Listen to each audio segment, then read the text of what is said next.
Evangelho de João, no capítulo 11, no versículo 45. Hoje, pela graça do Senhor, encerrando mais um capítulo, irmãos, desse precioso Evangelho. Então vamos ler até o final do capítulo. João, capítulo 11, do verso 45 ao verso 57. Diz assim a palavra do Senhor. Muitos, pois, dentre os judeus que tinham vindo a Maria e que tinham visto o que Jesus fizera, creram nele. Mas alguns deles foram ter com os fariseus e disseram-lhes o que Jesus tinha feito. Depois, os principais sacerdotes e os fariseus formaram um conselho e diziam: que faremos? Porquanto este homem faz muitos sinais.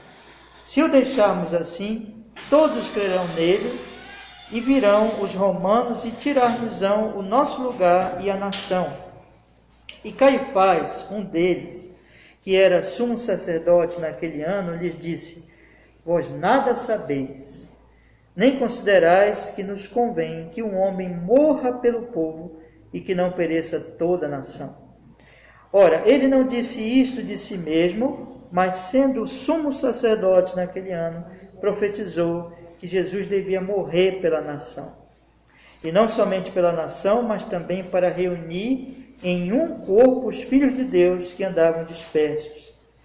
Desde aquele dia, pois, consultavam-se para o matarem. Jesus, pois, já não andava manifestamente entre os judeus, mas retirou-se dali para a terra junto do deserto, para uma cidade chamada Efraim. E ali ficou com os seus discípulos. E estava próxima a Páscoa dos judeus, e muitos daquela região subiram a Jerusalém antes da Páscoa para se purificarem. Buscavam, pois, a Jesus e diziam uns aos outros, estando no templo: que vos parece? Não virá a festa? Ora, os principais sacerdotes e os fariseus tinham dado ordem para que, se alguém soubesse onde ele estava, o denunciasse para o prender. Amém. Vamos orar? Senhor, em Cristo Jesus estamos aqui, Pai, para estudar a Tua palavra, para ouvir a Tua voz nas Escrituras. Senhor, fala conosco, que esse texto fique claro para a nossa alma, que também o nosso coração se abra, Senhor, para receber a Tua palavra em nome de Jesus, com perdão, Senhor, dos nossos pecados. Em Cristo Jesus nós oramos e nós agradecemos. Amém e amém. Graças a Deus. Pode sentar, meu irmão, pode sentar. Meus irmãos, nós estamos aqui encerrando mais um capítulo deste Evangelho, e esse trecho que nós temos aqui diante de nós, ele apresenta para nós as reações das pessoas ao maior milagre que o Senhor Jesus Cristo operou aqui, que é relatado por por João, neste Evangelho, que é a ressurreição de um morto de 4 dias. Então aqui nós temos as reações das pessoas. É interessante nós observarmos que essas reações, a grande maioria delas, infelizmente, é uma reação de incredulidade, é uma reação de que essas pessoas não creem no Senhor Jesus Cristo, não recebem aquele testemunho, meus irmãos, e há um motivo bem claro sobre isso. Nós podemos dizer que tudo que, vamos dizer assim, determina a reação desfavorável da maioria aqui dessas pessoas, é o que está escrito aqui no versículo 48, que eu peço para os irmãos para acompanharem comigo, que diz assim: se o deixarmos assim, todos crerão nele, e virão os romanos e tirar-nos-ão o nosso lugar e a nação. Observe que a preocupação das autoridades era exatamente o que, meus irmãos? Que eles iriam perder o lugar deles, e aqui o lugar se refere ao templo, que Jesus Cristo, que a atuação de Jesus e todo o povo crendo em Jesus, eles iriam perder o lugar deles, eles iriam perder a nação. Então veja que a preocupação deles era materialista. Toda a preocupação deles era com essa vida aqui, com esse mundo, com esse momento, e nem um pouco com a questão mais importante, que é a questão espiritual. Então, o que fica bem evidente aqui nesse texto, o que vai realmente determinar, vamos dizer assim, a reação desfavorável ao grande milagre vai ser essa preocupação materialista das pessoas aqui, irmãos. Mas é bem importante também nós lembrarmos que esse milagre ele tem o propósito de mostrar o Senhor Jesus como aquele que é a ressurreição e a vida. Então, leiam comigo, por favor, quando o Senhor Jesus Cristo diz aqui no versículo 24 e 25, que diz assim: disse-lhe Marta, a primeira palavra de Marta, que diz assim, no verso 24: eu sei que há de ressuscitar na ressurreição do último dia. Disse-lhe Jesus: eu sou a ressurreição e a vida. Quem crê em mim, ainda que esteja morto, viverá. E todo aquele que vive e crê em mim, nunca irá morrer. Crês tu isto? Então, esse milagre tem um propósito de apresentar o Senhor Jesus Cristo como aquele que é a ressurreição e a vida. Agora, irmãos, Jesus é a ressurreição, Jesus é a vida. E isso, quando ele se revela como a ressurreição e a vida, e ele se revela dando ordem para um morto de 4 dias ressuscitar, e o morto ressuscita, nisso ele está glorificando a si mesmo, nisso ele está mostrando quem ele é, e glorificando a si mesmo, ele está glorificando ao Pai, porque é o Pai que o enviou, né? Vocês lembram que, na verdade, vamos olhar aqui o versículo, quando Jesus faz a oração dele, um pouquinho antes de ressuscitar o Lázaro, ele faz a oração no versículo 42, que diz assim: eu bem sei que sempre me ouves, mas eu disse isto por causa da multidão que está em redor, para que creiam que tu me enviaste. O grande ponto aqui é esse, que Jesus, ele estava fazendo tudo aquilo, orando, e iria operar aquele milagre, para que as pessoas, através de tudo aquilo, crescem que ele é enviado do Pai, que ele é o Filho de Deus, que ele realmente só ele, como Filho de Deus, poderia ressuscitar um morto de 4 dias. E nisso, o Pai seria glorificado nele. Esse seria o resultado final, né? Então, nós temos aqui, vocês lembram quando ele recebeu a notícia da grave doença de Lázaro?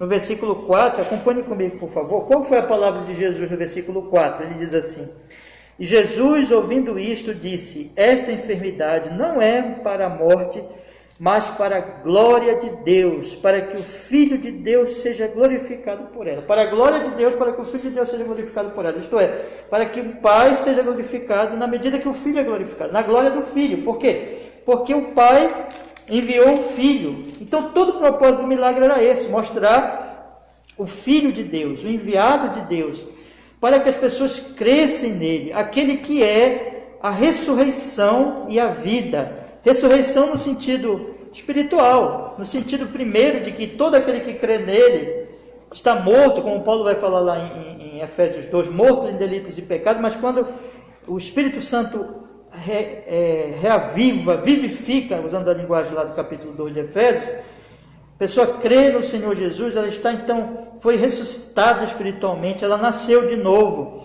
E aquele milagre que quando ele ressuscita um morto de 4 dias, é isso, ele está dizendo que é ele que faz essa obra, é ele que dá vida, e as pessoas devem crer nessa vivificação que vem do Senhor Jesus, e que nós sabemos também, que isso significará que no fim dos tempos, você lembra que a Marta disse, né, no versículo 20, eu vou ler desde o versículo 22, quando diz assim: mas também agora sei que tudo quanto pedires a Deus, Deus te concederá. Disse-lhe teu irmão há de ressuscitar. E aí a Marta responde no verso 24: disse-lhe Marta: eu sei que há de ressuscitar na ressurreição do último dia. Eu sei disso. E claro que Jesus estava aqui se referindo à ressurreição imediata, física, que ele iria operar na vida de Lázaro, mas Jesus não contradiz isso não está errado. O que Marta fala, de fato, o irmão dela iria ressuscitar no último dia. Aquela ressurreição, inclusive, meus irmãos, aquela ressurreição de Lázaro, onde é que está Lázaro agora? Lázaro morreu de novo. Por quê? Porque aquela ressurreição foi uma ressurreição para esta vida mortal. E Lázaro morreu de novo. Mas Marta se refere à ressurreição no fim dos tempos, quando não se morrerá mais.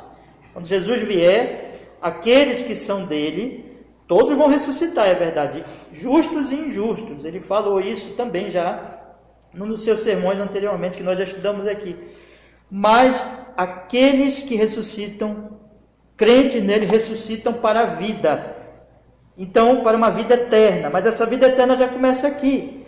Então, meus irmãos, quem faz tudo isso, quem opera essa ressurreição espiritual, quem ressuscitará o nosso corpo no futuro, quando ele voltar, é Cristo. Cristo é isso. E o que Jesus está dizendo aqui, que ele operou tudo isso para que as pessoas crescem nele, crescem que ele é essa ressurreição eterna, que ele dá essa ressurreição eterna, assim como ele, com alta voz, chamou Lázaro vem para fora, e Lázaro começou a andar, assim ele que ressuscita, é ele que dá essa esperança eterna, é ele que dará nova vida aos que morrerem nele, e na verdade já deu essa vida eterna, essa vida já está no coração dos que creem nele desde agora.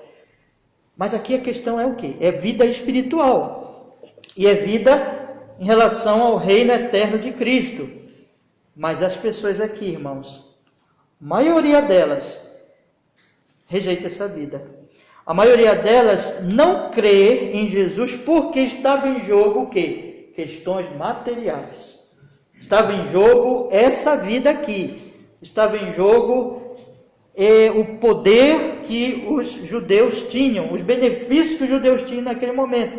Especialmente as lideranças judaicas estão pensando nisso. Nós vamos perder.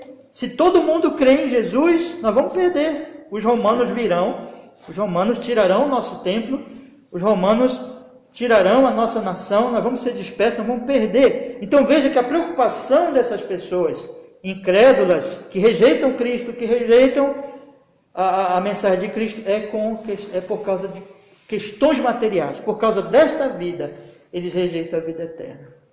Então é muito importante nós percebemos que a maioria dessas reações, que são reações desfavoráveis a Cristo, ou seja, de incredulidade, a maioria delas é assim, e elas estão exatamente sendo tomadas assim, né? Reações incrédulas, reações que rejeitam Cristo por causa do materialismo. O texto ele apresenta isso para nós hoje à noite, meus irmãos. As pessoas rejeitam Cristo por causa das coisas desta vida, rejeitam a vida eterna por causa dessa vida passageira, rejeitam os bens eternos e os bens espirituais eternos por causa dos bens materiais passageiros que vão acabar com a morte. Mas é isso que o homem faz. Eu queria então olhar para o texto, meus irmãos, exatamente, os irmãos agora tendo essas informações, né?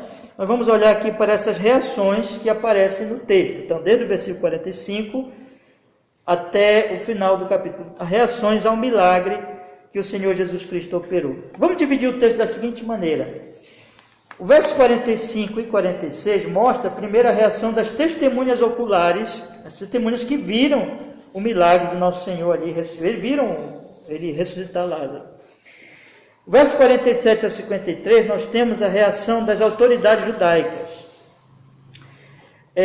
O verso 47 a 53, né, conforme eu falei. O verso 54, nós temos a reação de Cristo. Cristo aqui tem uma reação também, que eu vou mostrar para os irmãos daqui a pouco. E do verso 55 ao 57, nós temos a reação do povo, da população em geral. Então nós temos aqui a reação das testemunhas oculares, a reação das autoridades, a reação de Cristo e a reação do povo. Vamos então, irmãos, meditar aqui nesse texto. Diz a palavra de Deus aqui no versículo 45. Muitos, pois, dentre os judeus que tinham vindo a Maria e que tinham visto o que Jesus fizera, creram nele. Mas alguns deles foram ter com os fariseus e disseram-lhes o que Jesus tinha feito. Observe então que, na verdade, as únicas pessoas aqui que aparecem como crentes são essas do versículo 45. Essas pessoas são testemunhas oculares. Essas pessoas tinham vindo a Maria, dentre os judeus, são aquelas pessoas que estavam ali consolando aquela família, aquelas irmãs, pela perda do seu ente querido. Essas pessoas devem ter vindo de Jerusalém, porque Jerusalém era próximo a Betânia, e elas então vieram consolar. E essas pessoas, quando Maria sai do lugar para ir até onde Jesus está, elas seguem Maria, né?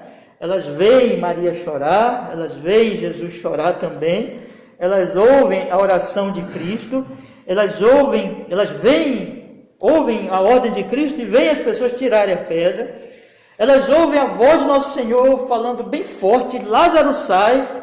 Elas veem Lázaro sair, antes disso, elas sentiram o mau cheiro do corpo, era 4 dias já, e Marta se refere a isso. Debaixo da ordem de Cristo, elas veem aquele homem andar, perfeito, como se não tivesse morrido. Veem Cristo dar ordem para que o soltassem, elas veem tudo isso. Então elas, pelo Espírito Santo de Deus, elas percebem, meus irmãos, elas ouviram a oração de Cristo no versículo 42, e elas então, diz o texto aqui, irmãos, para que creiam que tu me enviaste. Aliás, deixa eu enfatizar isso, que talvez não tenha enfatizado bem na introdução. O propósito todo do milagre era isso, para que as pessoas crescem.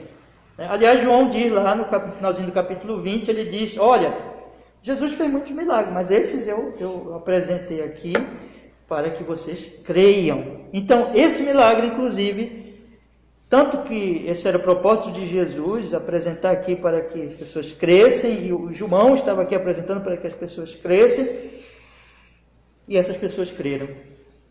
Elas creram em quê, meus irmãos? Que Jesus é o enviado do Pai, que Jesus é o Messias.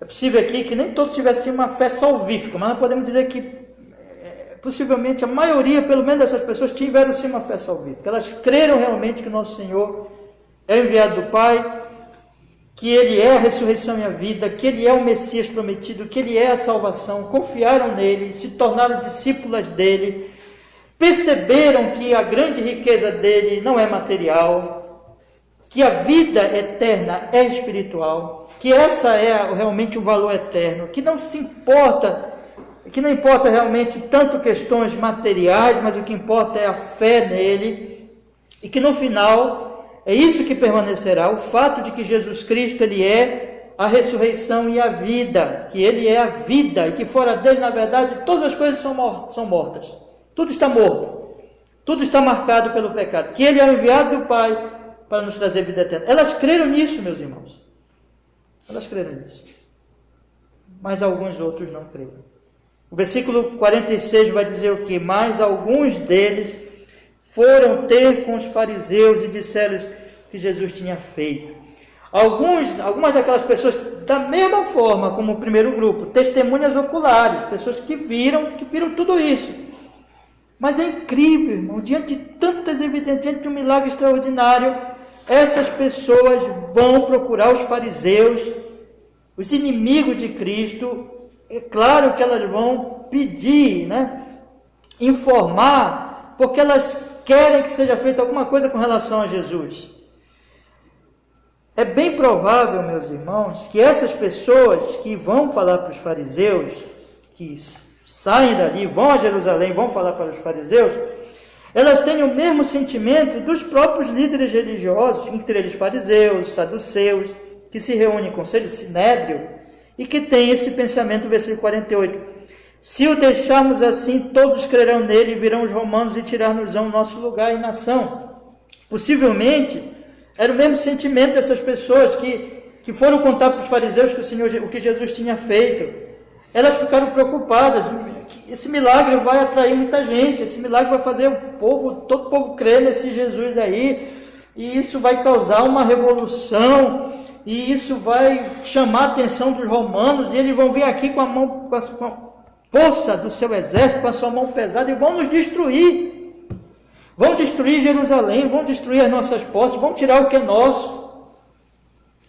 É possível que eles tenham esse pensamento, mas mesmo que não tenham tido exatamente esse pensamento, irmãos, o que a Bíblia vai mostrar, é incrível como as pessoas não creram no milagre de ressurreição desse, é incrível, mas as pessoas não creem mesmo, irmãos, o coração é duro, o coração resiste à palavra de Deus, porque, na verdade, isso é o ensino de todas as Escrituras, há um interesse sempre materialista, idolátrico, com as coisas desta vida, é o que Paulo vai dizer, por exemplo, em Romanos capítulo 1, verso 18, que os irmãos conhecem muito bem, nós já citamos e já lemos tantas vezes aqui na congregação. Paulo vai dizer que Deus se revela do céu, sua bondade, seu poder, mas os homens rejeitam a Ele, rejeitam e vão adorar a criatura em vez do Criador.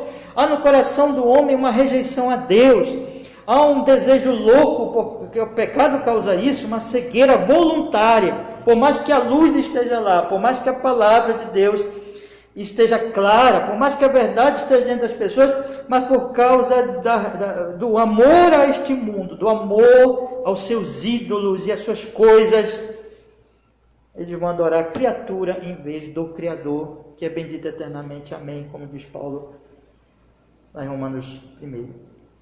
Eles rejeitam voluntariamente. Não é que a palavra não seja clara, não é que a verdade não esteja clara diante deles, não é que a verdade não seja óbvia, mas é que eles, deliberadamente, eles, por vontade própria, eles rejeitam, por amor a esse mundo, por amor a esta vida, eles rejeitam. Imagina o que é isso, rejeitar isso, não crer que Jesus é quem ele diz ser, depois de ter visto aquilo, irmão, sentido o mau cheiro de um morto de 4 dias, porque provavelmente é isso que estava acontecendo ali, tudo isso, mas eles não creram. Eles não creram, irmãos. Então nós temos agora a reação das autoridades. Vamos para o versículo 47. As autoridades, sabendo disso, diz o versículo 47, depois os principais sacerdotes e os fariseus formaram um conselho e diziam: que faremos, porquanto este homem faz muitos sinais? Se o deixarmos assim, todos crerão nele, e virão os romanos e tirar-nos-ão o nosso lugar e a nação.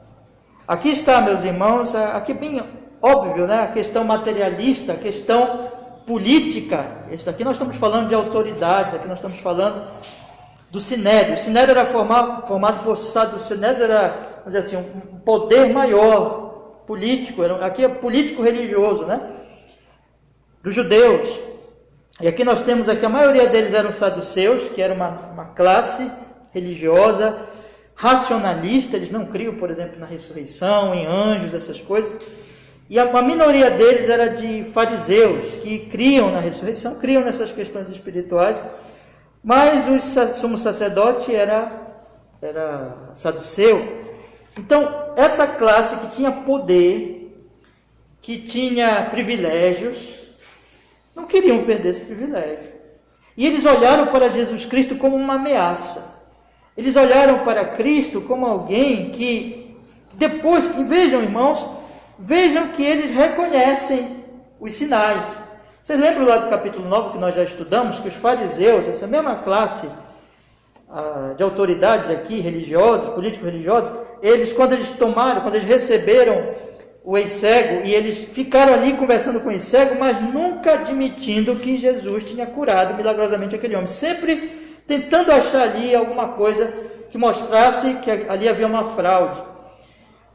Mas não tem jeito, irmãos, não tem jeito. Os milagres de Jesus são inquestionáveis, irrefutáveis. Não tem como negar. Sabe, os milagres de Cristo não são como os milagres aí que muita gente diz que faz hoje em dia, ou que já ouviu falar, alguma coisa assim, nada. Os milagres de Jesus eram públicos. Os milagres de Jesus tinham muitas testemunhas. Os milagres de Jesus, como nessa ressurreição aqui, todos tinham ido lá consolar Marta e Maria, todos tinham seguido Maria, todos viram aqueles eventos, sabiam que o homem estava morto há 4 dias, sentiram o mau cheiro do corpo, todos sabiam, todos eram testemunhas, aquilo era inegável. Então, essas autoridades tinham recebido essas informações. João diz que Jesus operou muitos e muitos milagres. João só cita alguns, meus irmãos, mas são contáveis milagres que o nosso Senhor tinha feito. E essas autoridades, incrivelmente, elas reconhecem, vocês percebem isso? Elas reconhecem, diz aqui no versículo 48, aliás, finalzinho do 47, que vamos fazer? Porquanto este homem faz muitos sinais. Eles reconhecem, mas incrivelmente, semelhança do que eu falei há pouquinho, das pessoas que tinham sido testemunhas oculares e que viram o morto de 4 dias ressuscitar, incrivelmente eles não se importam com o significado, né, daqueles sinais. Sinais significam que apontam para uma verdade espiritual. Sinal é isso. Eles não se importam. A grande questão deles é o que Jesus está causando.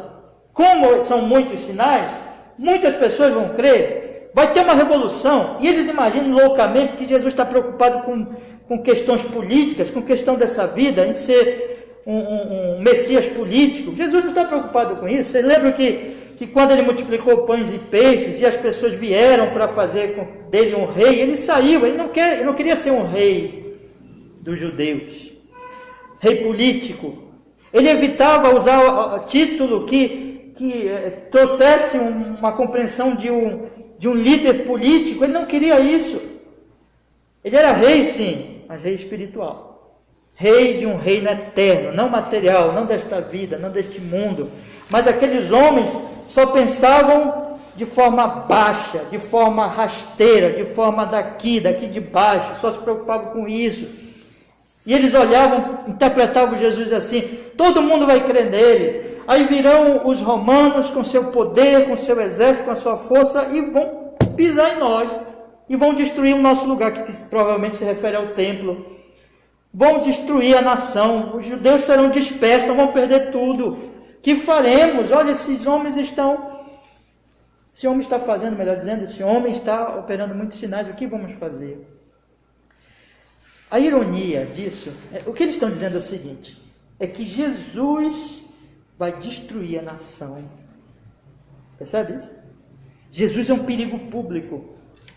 Jesus vai destruir a nação. A ironia é que a história vai mostrar o oposto. Eles rejeitaram Jesus e Jerusalém vai ser cercada pelos romanos, vai ser destruída pelos romanos, o templo vai ser destruído décadas depois. A ironia é que Jesus não destruiu a nação se destruiu porque rejeitou Jesus. Na verdade, os judeus rejeitaram Jesus, na verdade, Jerusalém rejeitou Jesus. Na verdade, escolheram Barrabás, gritaram crucifica. Na verdade, as autoridades e o povo em geral, a nação em geral, rejeitou Cristo e foram destruídos. Então é incrível, irmãos, como a loucura do pecado e a própria história depois mostrou, ironicamente, que esses homens estavam completamente equivocados. E Jesus não era a destruição da nação, mas eles, o pecado deles, era a destruição da nação. Aí entra Caifás. Caifás era o sumo sacerdote, observe aí no versículo 49, e Caifás, um deles, que era sumo sacerdote naquele ano, lhes disse: vós nada sabeis. O sumo sacerdote era o sacerdote principal e era, portanto, a maior autoridade do Sinédrio. Era um homem poderoso. E ele, há um certo autor que diz que os saduceus eram muito grosseiros, e parece que é verdade, é que ele chega com certa forma rude, de vós nada sabeis. Aí ele diz assim: nem considerais que nos convém que um homem morra pelo povo e que não pereça toda a nação. Ele então chega e diz assim: vocês ficam aí discutindo o que tem que ser feito, vocês não sabem de nada, o que tem que ser feito, o que vocês vão decidir afinal? Ou a nação ou esse homem, ele tem que morrer. Nós temos uma decisão de nós: ou nós deixamos esse homem vivo e a nação toda perece, ou nós matamos esse homem e salvamos a nação. Não compreendeis que, diz aqui o versículo 50, nem considerais que nos convém que um homem morra pelo povo e que não pereça toda a nação? Ora, Caifás, o salvador da nação, Caifás, o homem poderoso, que se apresenta agora como aquele: vejam, eu tenho a solução. Temos que pensar no povo, temos que pensar na nação, temos que eliminar esse homem para salvar a nação. Caifás se apresenta aqui, irmãos, como um político benevolente, como um homem que ama o seu povo, como um homem que quer salvar o seu povo. Será que é isso mesmo? Quem é Caifás? Caifás não é nada disso. Caifás é um perverso. Caifás é um político astuto, sujo, falso, egoísta, mortal, assassino. Caifás, meus irmãos, vocês querem conhecer um pouquinho de Caifás? Vamos ler aqui uns textos aqui das Escrituras. Abra comigo a sua Bíblia, em Mateus capítulo 27, versículo 18, por favor. Mateus capítulo 27, versículo 18.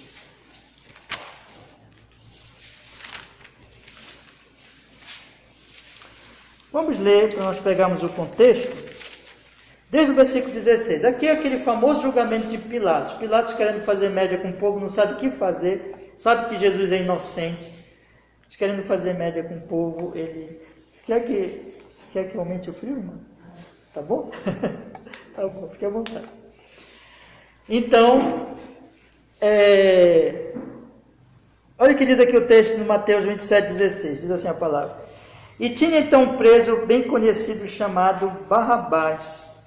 Portanto, estando eles reunidos, disse-lhes Pilatos, qual quereis que vos solte, Barrabás ou Jesus chamado Cristo? Por que o Pilatos faz isso? O Mateus explica no verso 18. Porque sabia que por inveja o havia entregado. Aquelas autoridades ali, incluindo o Caifás, inveja.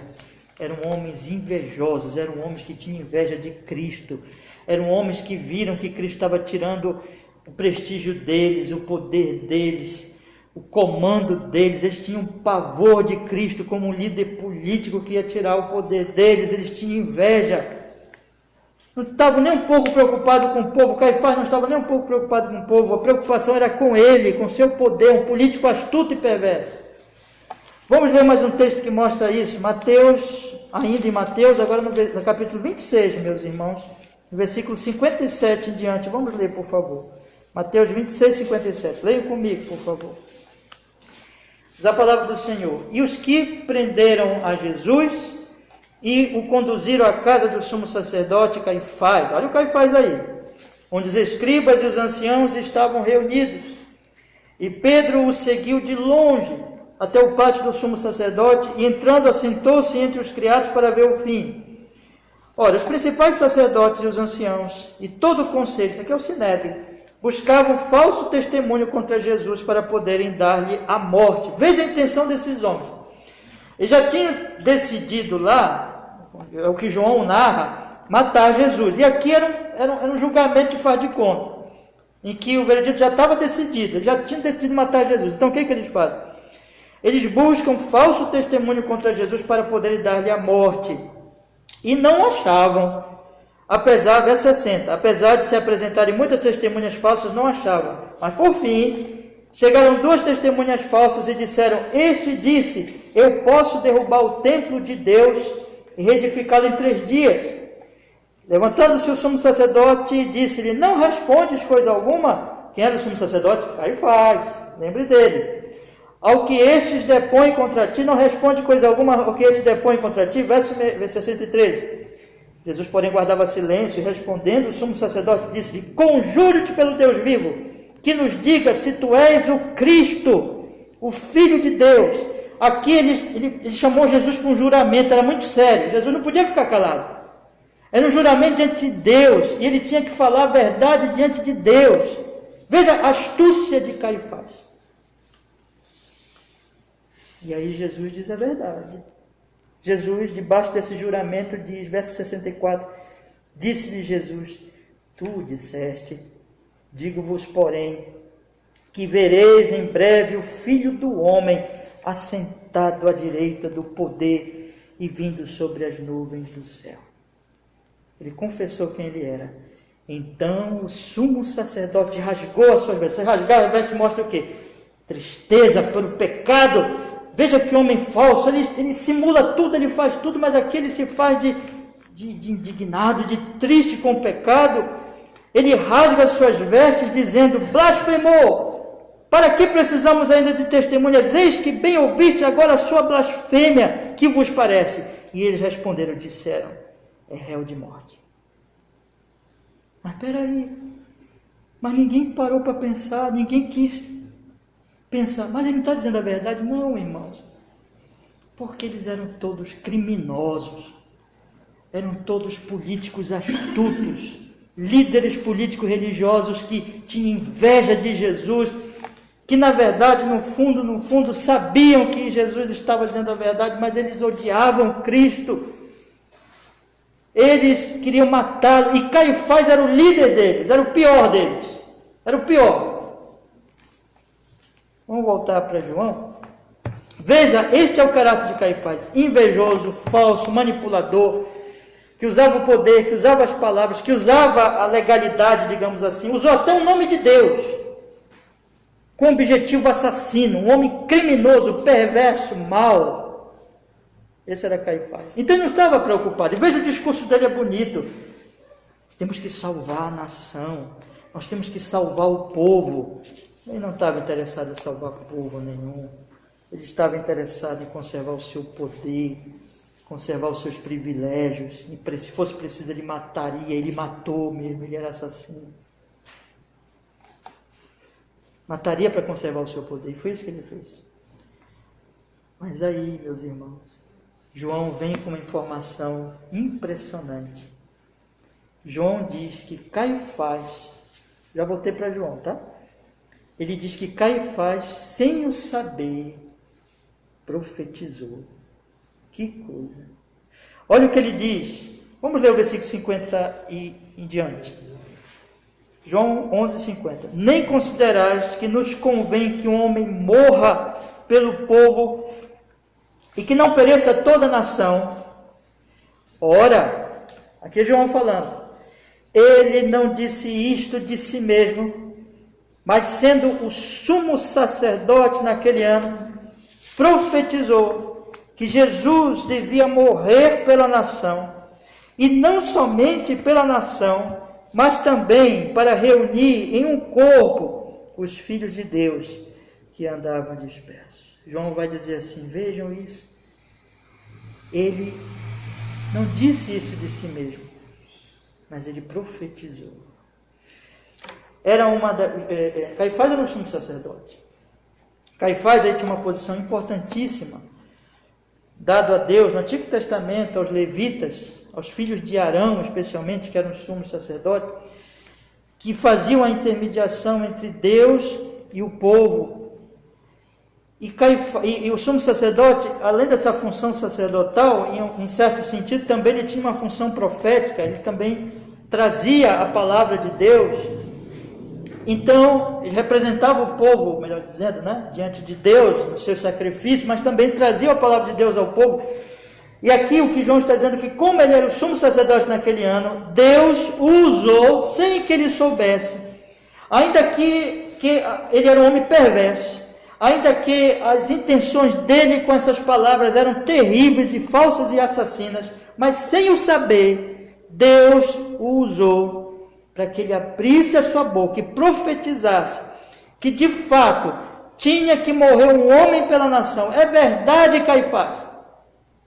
É verdade, tem que morrer um pelo povo de Deus, tem que morrer um pela nação de Israel. E observe, irmãos, que João ele destaca, ele diz assim, ora, ele não disse isso de si mesmo, mas sendo sumo sacerdote naquele ano, profetizou que Jesus devia morrer pela nação. Que nação? Aqui ele está se referindo a Israel, mas não a Israel no sentido, veja, o pensamento de Caifás é político, o pensamento de Caifás é materialista, só isso que ele pensa. Mas o pensamento de João é espiritual. João está pensando na nação no sentido espiritual. O que ele está pensando aqui é em Israel, no sentido dos eleitos de Israel, no sentido daqueles pelos quais Cristo veio para morrer por eles, os eleitos de Israel. Mas ele não diz somente pela nação, mas ele, no versículo 52, ele diz, e não somente pela nação, mas também para reunir em um corpo os filhos de Deus que andam dispersos.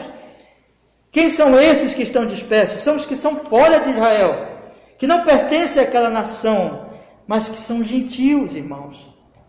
Vocês lembram que Jesus mesmo já tinha dito, isso aqui é muito óbvio. Leiam comigo o capítulo 10, por favor, volte um pouquinho a sua Bíblia. No capítulo 10, o Senhor Jesus diz, a partir do versículo 14, vamos ler, por favor, 10, 14. Ele diz assim, eu sou o bom pastor, e conheço as minhas ovelhas, e das minhas sou conhecido. Assim como o Pai me conhece a mim, também eu conheço o Pai, e dou a minha vida pelas ovelhas. Agora o que ele diz no versículo 16. Ainda tenho outras ovelhas que não são deste aprisco. Também me convém agregar estas, e elas ouvirão a minha voz, e haverá um rebanho e um pastor. Observem, tenho outras ovelhas que não são deste aprisco. Que aprisco é esse que ele chama deste aprisco? É o aprisco de Israel. Ele diz, tem ovelhas de outro aprisco, portanto. Então nós temos o aprisco de Israel e o aprisco dos gentios. Jesus tem ovelhas do aprisco de Israel.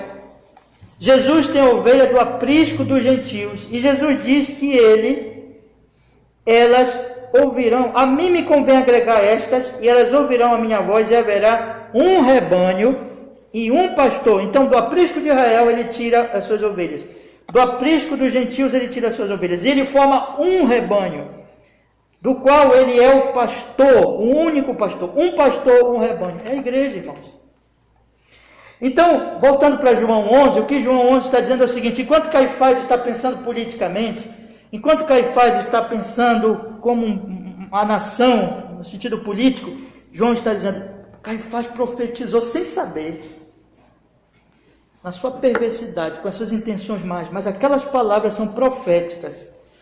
Aquelas palavras vieram de Deus, aquelas palavras Deus colocou na boca de Caifás, ainda que Deus não seja o autor daquele pecado, ainda que Deus não tenha nada a ver com o caráter de Caifás e com intenção perversa de Caifás, mas Deus controla de tal maneira até o pecado e até a pecaminosidade dos homens, até a perversidade dos homens, que até o que eles falam para cumprir o seu propósito. E aqui no caso foi profético, porque ele era o sumo sacerdote naquele ano, ele tinha a função profética também, e como sumo sacerdote ele diz, um homem tem que morrer pela nação.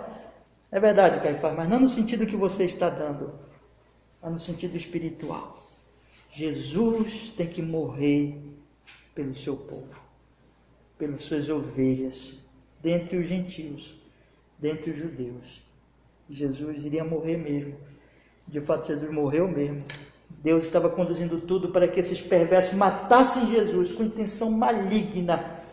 Mas o tempo todo Deus estava salvando as suas ovelhas. E Cristo estava se entregando porque ele sabia que tudo aquilo iria acontecer com ele para que as suas ovelhas fossem salvas. Que maravilha isso, irmãos. E aí, resultado, verso 53. Desde aquele dia, pois, consultavam-se para o matarem. Ali Jesus já foi condenado à morte. Ali já foi decidido que Cristo deveria morrer.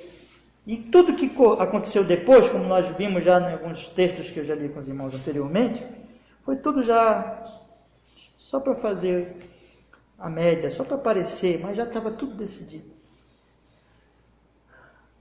E aí, irmãos, a reação de Jesus diante disso? Verso 54. Lembra que eu disse que Jesus reagiu também? Qual foi a reação de Jesus? Jesus ficou sabendo disso. De alguma maneira, claro que ele, como Deus, já sabe de tudo, né? Mas aqui sempre temos observado que João destaca a humanidade de Cristo, né? Em várias circunstâncias. Jesus, pois, verso 54, já não andava manifestamente entre os judeus, mas retirou-se dali para a terra junto do deserto, para uma cidade chamada Efraim, e ali ficou com os seus discípulos. Então, meus irmãos, Jesus, sabendo disso, prudentemente, ele já tinha feito isso em outras circunstâncias, ele se isolava com seus discípulos. Quando a perseguição estava grande, ele prudentemente, ele se isolava. E aqui ele fez. Não sabemos exatamente onde é essa cidade Efraim, mas era algum lugar, como diz aqui, junto ao deserto, algum lugar distante, algum lugar de difícil acesso, em que ele pôde ficar isolado com seus discípulos, porque não era ainda o momento da sua morte. Ele é Deus, ele se entregou voluntariamente, ele só morreria voluntariamente, diferente de nós, né, que nós não sabemos o dia da nossa morte, não temos controle sobre isso, mas ele tinha o controle sobre a própria morte. Hoje de manhã eu até falei, ele tinha o controle sobre o seu próprio nascimento, estudamos aqui no Catecismo Ortodoxo, mas ele usava os meios, Deus usa os meios. Naquele momento era a prudência que ele se isolasse, que ele se escondesse, que ele se afastasse daqueles inimigos e, juntamente com seus discípulos, E ele fez exatamente isso. E aí chega a Páscoa, versículo 55. Chega a Páscoa, e essa é a terceira Páscoa narrada por João no seu Evangelho.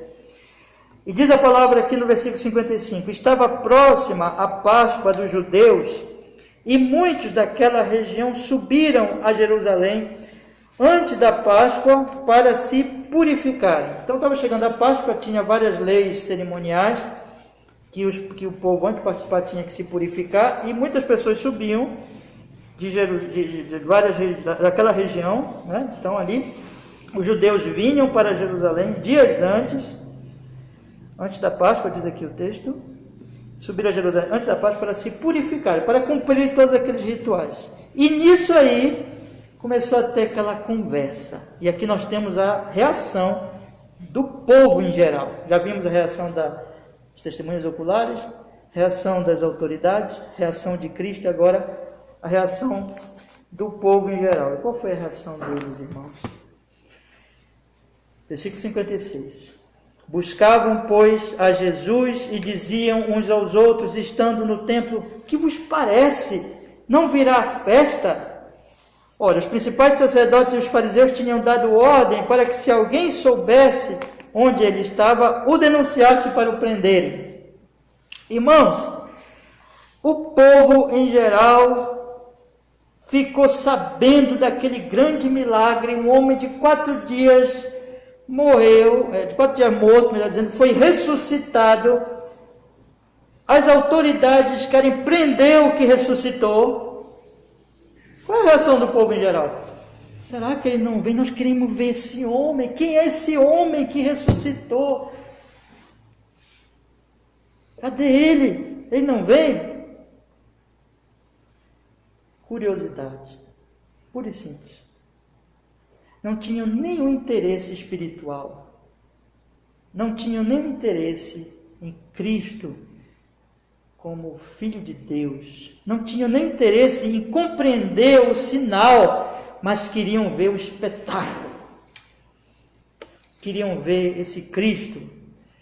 Uns provavelmente já tinham visto, já o conheciam, outros tanto não tinham visto ainda ele, mas queriam ver esse homem. E mais, esse homem está sobre ele uma decisão das autoridades, de quem o soubesse, denunciasse para o prender. Eles queriam ver o espetáculo, eles queriam ver, como se diz aí, né? O circo pega fogo. Eles só estavam interessados na diversão, curiosos, observando tudo aquilo. Mas nem um pouco preocupados com o significado de Cristo, com o significado dos sinais, do sinal da ressurreição de Lázaro.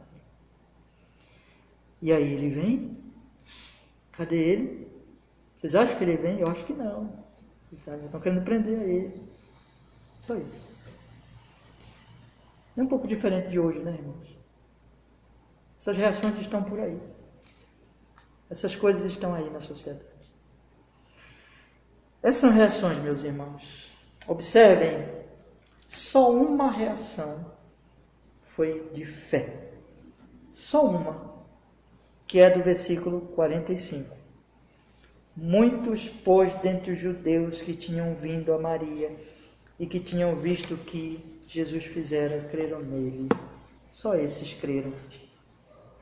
Só esses perceberam o valor espiritual do que tinha acontecido. Só esses entenderam o sinal.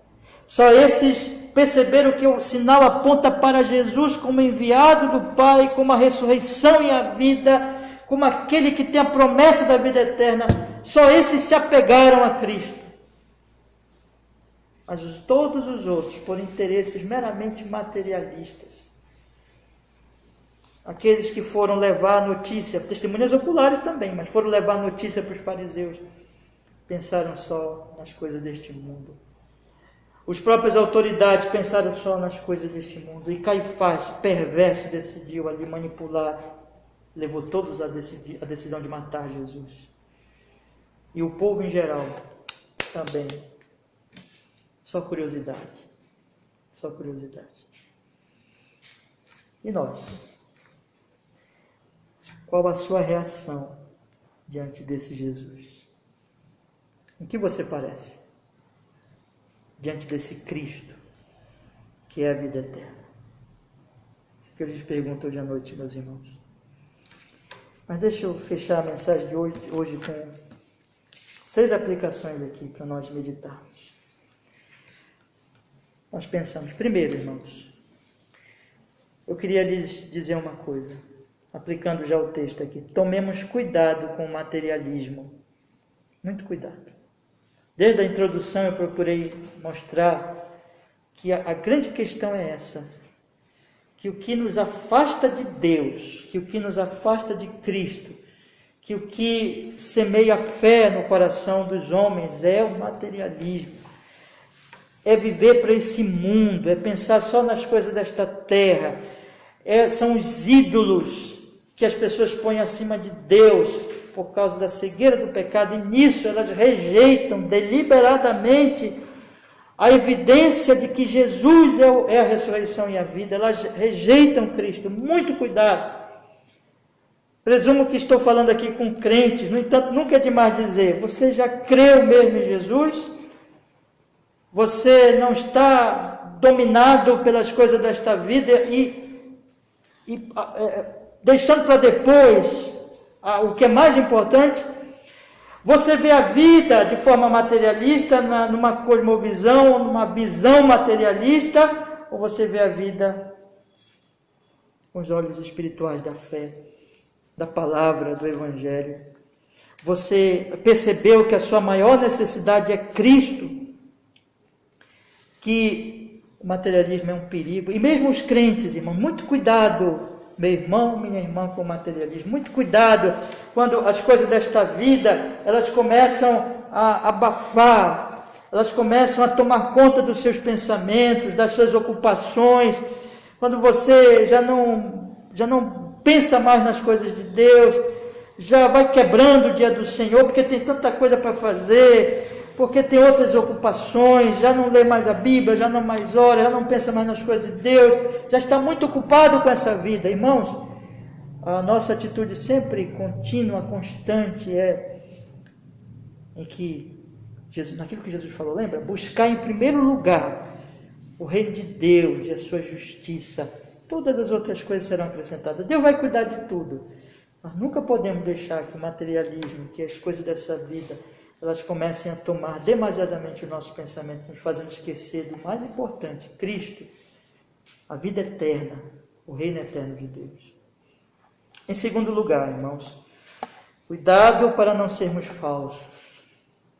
Muito cuidado para não seguirmos o exemplo perverso de Caifás.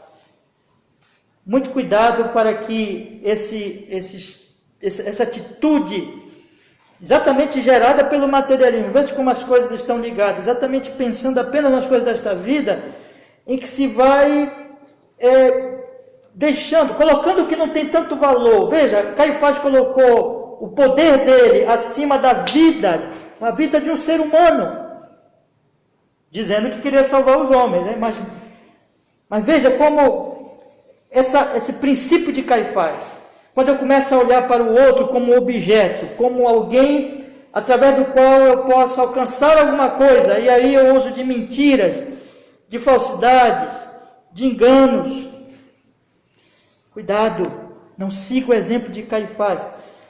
A palavra de Deus diz que nós devemos, meus irmãos, ser sinceros com o nosso próximo, não inocentes, não tolos, não confiando em todo mundo, exatamente, não tem maldito homem confiando no homem, mas sinceros. Amando o nosso próximo, sendo verdadeiro, valorizando a vida dele, acima das coisas, honrando a Deus e honrando o próximo. E junto a isso, deixa eu lhe dizer também, porque o texto deixa claro aqui, cuidado, muito cuidado com as falsidades dos políticos. Irmãos amados, aqui tudo é uma questão política, vocês perceberam? Aqui tudo é uma questão política. Aqui no caso eles eram políticos e religiosos ao mesmo tempo. Eles eram líderes políticos e religiosos. Eles eram líderes da nação, mas eles eram também autoridade religiosa do povo. Aqui tinha muita coisa em jogo. O poder, meus irmãos, o poder ele é uma tentação, por si só. Por si só. O poder, por si só, atrai urubus, porque é atraente os benefícios que o poder traz, a riqueza que o poder traz. É uma tentação terrível para o ser humano. Por isso que a Bíblia diz o seguinte, observem bem, e tome isso para vocês, irmãos. Não acredite cegamente em político algum. A Bíblia diz que nós temos que honrar as autoridades, orar pelas autoridades. São essas duas coisas que nós temos que fazer. Se você pegar Romanos 13, respeitar as autoridades que foram instituídas por Deus para o bem da sociedade, assim por diante. Paulo diz também na carta a Timóteo que nós temos que orar pelas autoridades. Pedro diz que nós temos também que obedecer às autoridades. Então nós temos que orar pelas autoridades, honrar as autoridades, obedecer às autoridades, mas nunca confiar nas autoridades. Nunca esperar, idolatrar. Na verdade, irmãos, todas as escrituras apontam que, em sua maioria, você pode ler a Bíblia, quando fala de poder, quando fala das autoridades, na maioria das vezes é corrupção. Porque é a vida, é a história, é o mundo, é o poder que atrai. Irmãos, o poder, ele é uma tentação muito grande. Então, tolo é aquele que confia. Nós temos que, repetir, orar, obedecer, mas não confiar cegamente, porque há muitas falsidades que são dos homens corruptos que se aproveitam do poder, como Caifás. Então, cuidado com isso, muito cuidado, para que você não seja levado, como essas pessoas foram levadas, por um Caifás, que vai destruir a vida das pessoas. Muito cuidado. Então, tomemos cuidado com isso. Em terceiro lugar, meus irmãos, sejamos prudentes como Cristo foi prudente. Você percebe que o Senhor Jesus Cristo, quando ele ficou sabendo que as autoridades queriam matá-lo, ele foi para Efraim. Ele foi para uma cidade lá no interiorzinho, lá distante, de difícil acesso, para a terra junto ao deserto. Jesus, que é o Filho de Deus, Jesus, que é o nosso Senhor, Deus homem, ele era prudente. Ele se isolava quando o perigo estava ali diante dele. Ele não ficava se expondo aos perigos. Sejamos prudentes, protegemos a nossa vida. Ele protegeu a si, protegeu os seus discípulos. Percebe? Ele levou os discípulos com ele. Seja prudente com você, com as pessoas que você ama, com as pessoas que estão sob sua responsabilidade. Por que a gente está assim de máscara? Né? Por que nós obedecemos essas regras? Prudência com a vida do próximo, amor à vida do próximo. Isso é só um exemplo, mas seja prudente, não se exponha.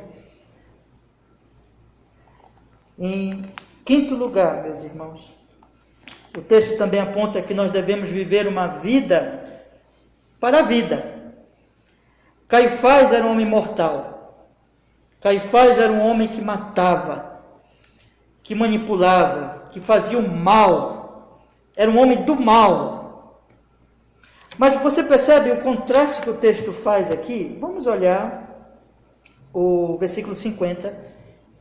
Diz assim: nem considerais que nos convém que um homem morra pelo povo e que não pereça toda a nação? Olha o que o texto diz logo em seguida. Ora, ele não disse isto de si mesmo, antes sendo sumo sacerdote naquele ano, profetizou que Jesus devia morrer pela nação, e não somente pela nação, mas também para reunir em um corpo os filhos de Deus que andavam dispersos. Perceba aqui o contraste. Caifás trabalha para a morte, mas Deus usa até o que Caifás faz para produzir o quê? Vida. Sim, Jesus morreria, mas de Jesus viria a vida. Isso tem um princípio, meus irmãos, aqui, implícito. Qual é? Os ímpios trabalham para a morte, vivem para matar, no sentido físico, no sentido emocional, no sentido espiritual. Eles vivem para o mal dos outros. Nós cristãos, que somos servos do Deus vivo, que fomos salvos por aquele que é a ressurreição e a vida. Nós temos que viver para a vida do próximo, no sentido espiritual, no sentido emocional, no sentido físico. Que a sua vida, você siga o exemplo de nosso Senhor e viva para o bem, como eu até citei na mensagem anterior também. Como J.C. Ryle, ele tem um capítulo precioso num de seus livros, em que ele discursa sobre o crente como agente do bem. O crente é um agente do bem, Caifás é um agente do mal. Existem muitos Caifás aí, Caifás, né? Mas nós somos do bem, nós vivemos para o bem, nós somos cristãos, nós somos servos do nosso Senhor, nós somos chamados para viver para o bem e para a vida do nosso próximo. E finalmente, irmãos, em sexto lugar, o texto diz aqui no versículo 42, para que creio que tu me enviaste. Esse texto todo está dizendo para nós, creia em Jesus. Creia conforme a profecia de Caifás, que Caifás fez aqui, pronunciou essa profecia sem saber. Jesus Cristo veio para morrer por pecadores. Creia em Jesus. Se alguém aqui ainda não creu, creia em Jesus. Ele é a sua salvação suficiente, total, absoluta. Ele é a vida eterna. Creia em Jesus. Não espere pelo mundo materialista, mas espere em Jesus. E se você já é um crente, como eu presumo que todos nós aqui, não é? Espere na palavra, tanto nesta vida como na eternidade. Irmãos, perceba que o texto está dizendo aqui, Jesus é vida. Quando Lázaro ficou doente, Jesus disse, isso é para a glória de Deus. Quando Caifás pronuncia a palavra de morte, Deus diz por João, isso era para a vida. Não importa o que aconteça conosco, se nós estamos em Cristo, nós podemos estar tranquilos. Quanto a esta vida aqui e quanto à vida depois. Porque Jesus, Ele é a nossa vida. Jesus é a vida. Como ele diz lá no capítulo 10, lembra? É a vida com abundância. Eu vim para que todos tenham vida. E a tenham com abundância, que é a vida eterna. Nele estamos seguros. Nele podemos descansar. Amém. Vamos orar, meus irmãos. Obrigado, Senhor, porque nós podemos estudar hoje à noite a Tua palavra tão preciosa, tão santa. E a nossa oração neste momento é que o Espírito Santo Ele possa operar de tal maneira que a Tua palavra nos dê discernimento, nos dê luz, compreensão, e nós possamos reagir como aqueles crentes que creram que o Senhor é o Filho de Deus, o enviado, e possamos nessa fé crescer, viver, experimentar cada vez mais essa vida e levar essa vida aos outros. Nos usa, Senhor, e que nossas reações sejam certas e que outros reajam também apropriadamente ao Evangelho através do nosso testemunho. Em nome de Jesus nós oramos e agradecemos em Cristo. Amém.